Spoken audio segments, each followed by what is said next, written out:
Do you have any idea how many candles I had to turn on to get to the closing table? After a whole bunch of late night showings and re-showings, even though the showings were on the same house one day apart, like the house is not going to change. But we finally made it to the closing table. Everything was running smoothly. Honestly, the sellers, the buyers, the agents, everybody was, even the squirrels that belonged to the house, everybody was behaving until we get to the closing, the closing day.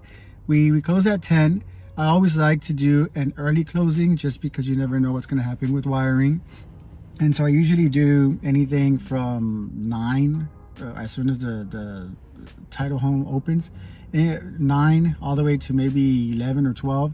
And of course, I never do a Tuesday or anything before Tuesday or after Thursday. So never Monday, Friday. And when we finally get to closing, it's a Tuesday. We closed at, was it 9, 10? We didn't fund at 12. We had not been funded at 1, 2, 3, 4. And so when it's 4:45, and mind you, this whole time, nobody's telling me anything, and keys are still at title. And of course, the client, my buyer client, wants to know what's going on. He wants to move in as soon as possible. He had people going over to measure carpet, to measure walls. The contractor was there. And so it was just annoying that the lender didn't send out any type of message saying, hey, we're having difficulties on Tuesday or Wednesday. There was a internet outage in the whole world, I think, or most of the US, and we're still dealing with that.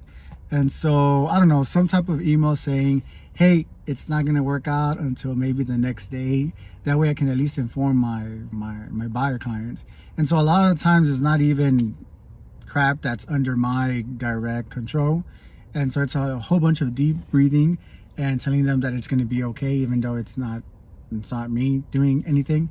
And always an early closing, as early as possible. Have you had any issues closing?